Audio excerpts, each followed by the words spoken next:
আরজিকর আন্দোলনের ঝাঁঝ বাড়াতে এবার দ্রোহের ফিল্ম ফেস্টিভ্যালের ডাক দিয়েছে অভয়া মঞ্চ। সেখানেও নানা সিনেমা দেখানো হবে, তবে কোথায়, কবে এবং কি সিনেমা দেখানো হবে তা নিয়ে এখনো কোনো সিদ্ধান্ত হয়নি। অভয়া মঞ্চের পক্ষ থেকে এই দ্রোহের ফিল্ম ফেস্টিভ্যালের ডাক দেওয়া হয়েছে। প্রতিবাদী এক সিনিয়র ডাক্তার তমনোষ চৌধুরী এক ভিডিও বার্তায় বলেছেন, অভয়া মঞ্চের তরফে দ্রোহের ফিল্ম ফেস্টিভ্যাল করার সিদ্ধান্ত নেওয়া হয়েছে। এটা রাগের, প্রতিবাদের, শোকের ফিল্ম ফেস্টিভ্যাল। কবে আর কোথায় এই ফিল্ম ফেস্টিভ্যাল শুরু হবে তা শীঘ্রই জানানো হবে। তিনি আরো জানান, রাজ্যের প্রতিবাদী মানুষ এবং সিনেমার সঙ্গে যুক্ত কলা কুশলীরা সিদ্ধান্ত নিচ্ছেন যে কোন কোন সিনেমা দেখানো হবে।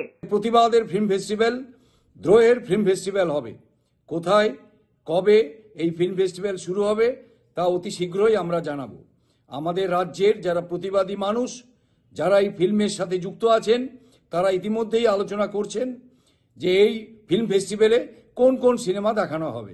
আমরা রাজ্যের প্রতিবাদী মানুষদের কাছে আহ্বান জানাচ্ছি, আমাদের দ্রোহের ফিল্ম ফেস্টিভ্যালে আসুন এবং আপনাদের প্রতিবাদের ভাষা প্রস্ফুটিত হোক।